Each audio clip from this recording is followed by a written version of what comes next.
Good morning students.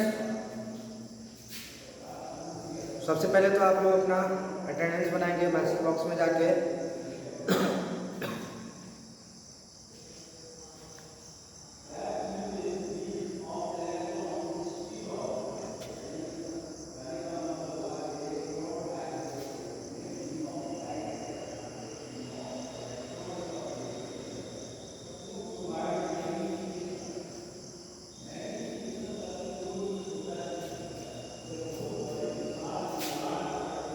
हम लोग पढ़ रहे थे चैप्टर हमारा है chapter 8 our water resources,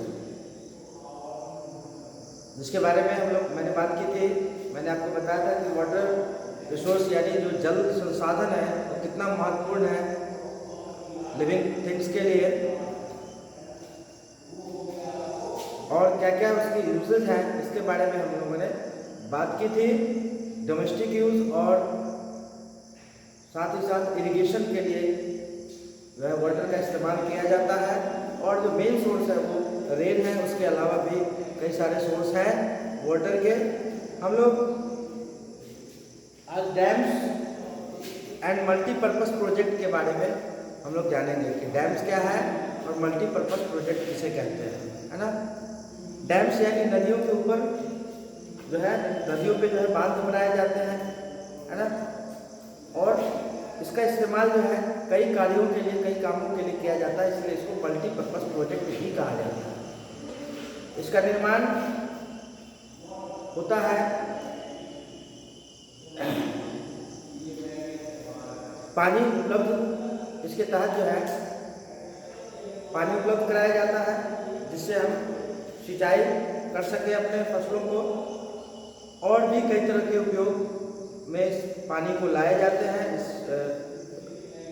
project के तहत।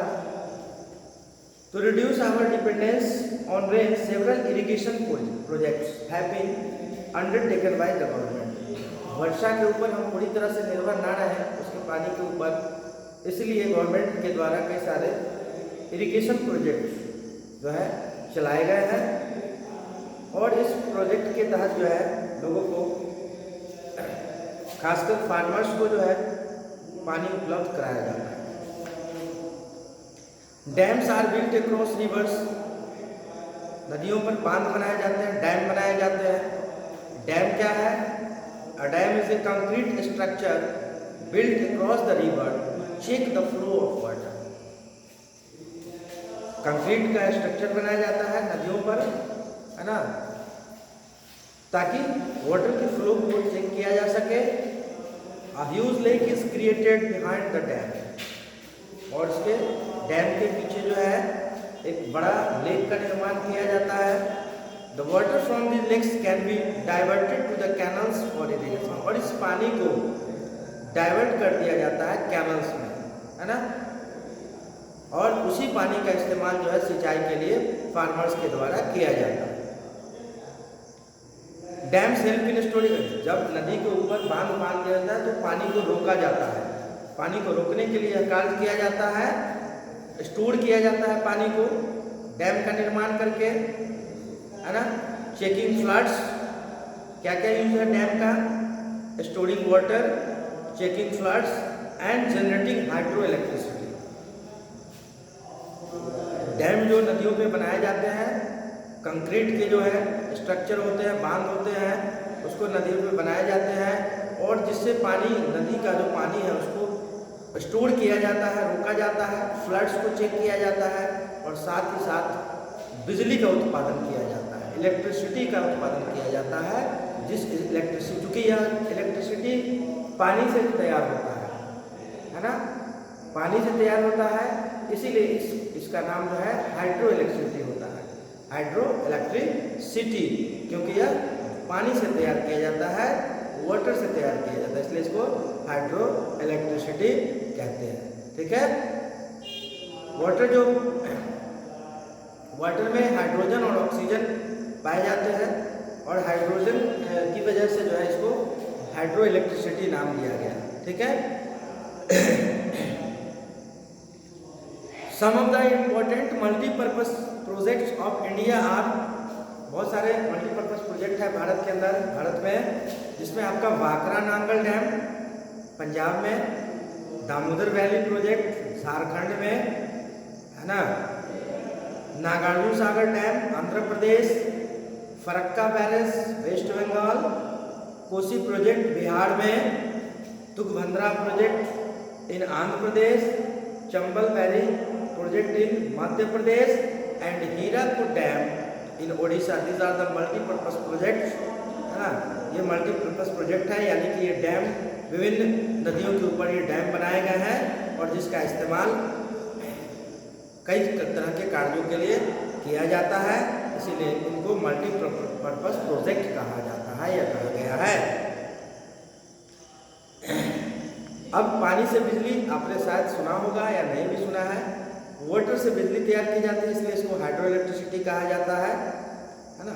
The electricity produced from water is called hydro electricity. बिजली, वह बिजली जो पानी से तैयार होता है उसको क्या कहते हैं? हाइड्रो इलेक्ट्रिसिटी कहते हैं। ठीक है, ध्यान में रखना है आपको, है ना। In a dam the water is made to fall on the blades of a turbine.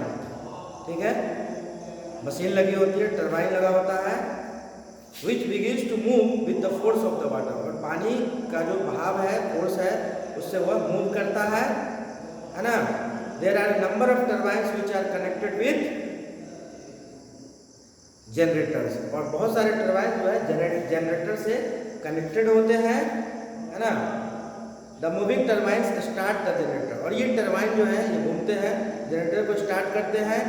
This generators produce electricity, और यह जनरेटर्स जो है बिजली का उत्पादन करते हैं, बिजली प्रोड्यूस करते हैं, इलेक्ट्रिसिटी प्रोड्यूस करते हैं, which is carried through wires. इसको वायर के थ्रू कैरी किया जाता है, and cables, wires and cables to different places में इसको इसकी सप्लाई की जाती है, इलेक्ट्रिसिटी की सप्लाई की जाती है। तो इस तरह से जो है वाटर से बिजली तैयार की जाती है, जिसको हाइड्रो इलेक्ट्रिसिटी कहा जाता है। ठीक है,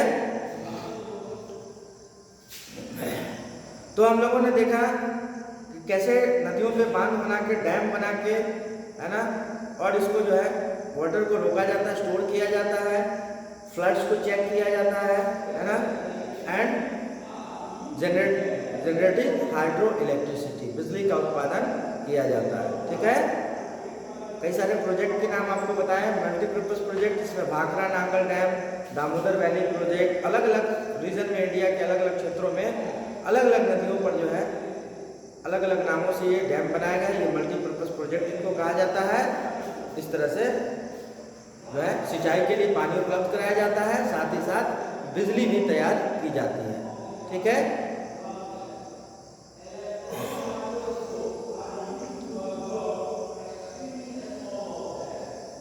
water is a valued natural resource. जैसा कि मैंने बताया आपको कि यह एक बहुमूल्य जो है नेचुरल रिसोर्स है, प्राकृतिक संसाधन है। It is the basis of life on earth, और यह जीवन का आधार है, पृथ्वी पर यह जीवन का आधार है। Basis of life on the earth, पृथ्वी पर यह जीवन का आधार है। जैसा कि मैंने आपको बताया था कि बिना पानी के जीवन संभव नहीं है।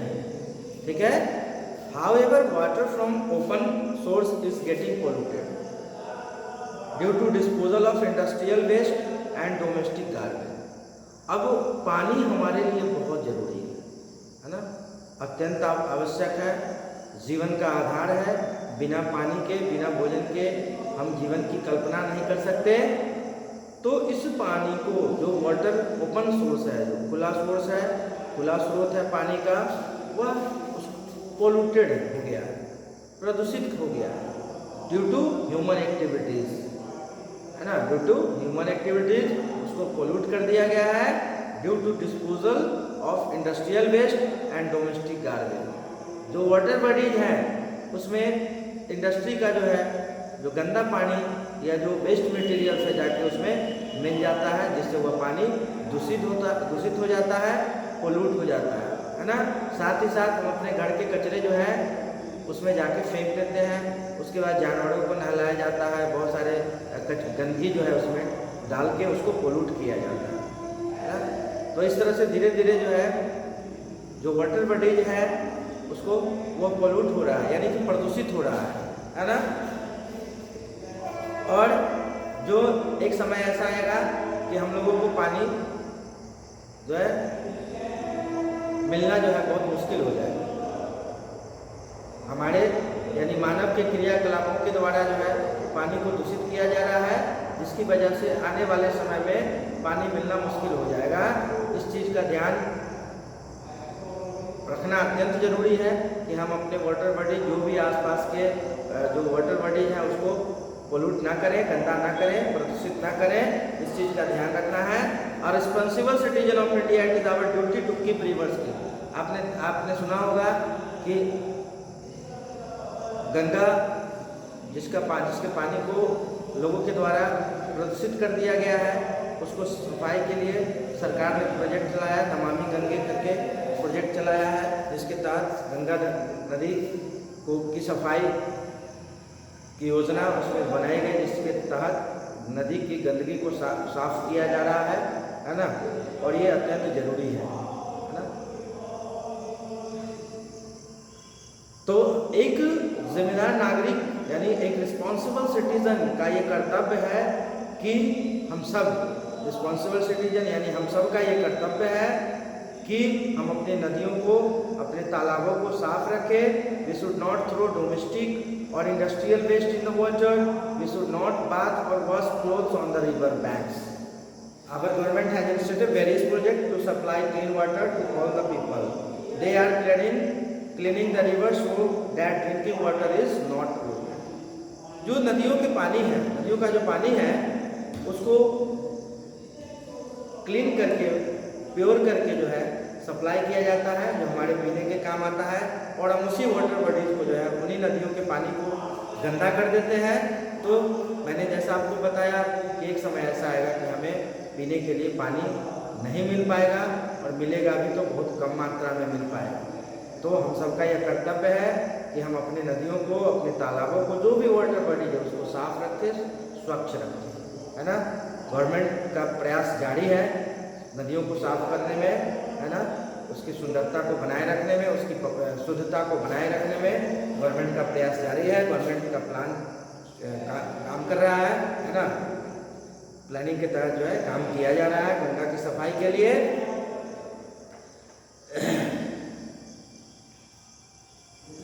The urban areas, the water supplied in the taps is also treated before it is supplied into the tap.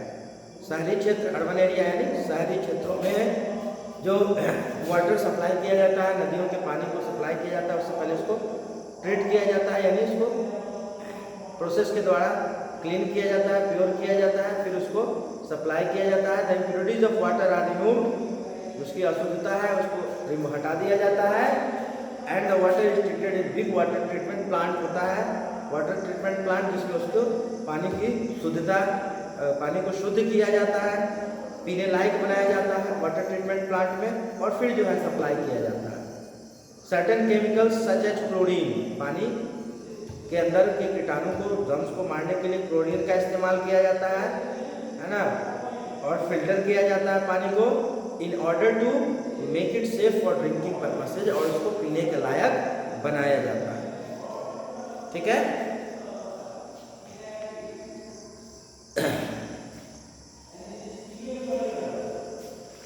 तो इस तरह से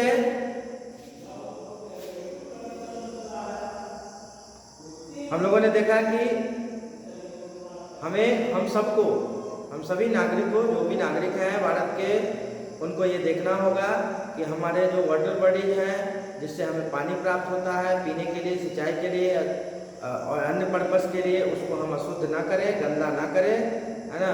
उसकी सफाई रखें, है ना, उसकी सफाई हमें रखनी है, उसको गंदा नहीं करना, उसमें कचरे नहीं फेंकने हैं। जो इंडस्ट्रियल जो वेस्टेज, जो गार्बेज आते हैं उसको उसमें पानी में जो है फेंक दिया जाता है ना। तो उन चीज़ों को रोकना होगा हमें, है ना। तभी हमें पानी जो है पर्याप्त मिलता रहेगा। अदरवाइज एक दिन पानी के लिए तरसना होगा सभी लोगों को। तो इन चीज़ों का ध्यान हम सबको रखना होगा। और जैसा कि हम जानते हैं कि water is a valued natural resource, है ना, तो इसका ख्याल यानी इसकी सफाई के बारे में हम सभी को सोचना होगा और हम सभी को अपने अपने हिस्से की जिम्मेदारी निभानी होगी, है ना, रिस्पॉन्स लेना होगा, तभी हमें पर्याप्त पानी मिलता रहेगा, अदरवाइज पानी मिलना मुश्किल हो जाएगा। ठीक है, तो इस चैप्टर में हम लोगों ने वाटर के वैल्यू के बारे में पढ़ा, वाटर के सोर्स के बारे में, क्या क्या यूजेज है, किस तरह से पानी हमें प्राप्त होता है, वाटर प्राप्त होता है ना, इन सारी चीज़ों को हमने पढ़ा इस चैप्टर में। Canals, taps, wells, tubewells, tanks, उसके बाद मल्टीपर्पज़ प्रोजेक्ट के बारे में आपको बताया गया है, मल्टीपर्पज़ प्रोजेक्ट क्या है और इन चीज़ों को आपको अच्छे तरीके से समझना होगा। तो आज अपने क्लास को मैं यहीं पर समाप्त करता हूँ, फिर आगे नेक्स्ट क्लास में देखेंगे। ठीक है, फिलहाल ये चैप्टर जो है समाप्त हो चुका है और हम लोग नेक्स्ट क्लास में फिर और भी कुछ इंपॉर्टेंट टर्म्स होंगे तो उसको मैं एक्सप्लेन करूँगा। Thank you.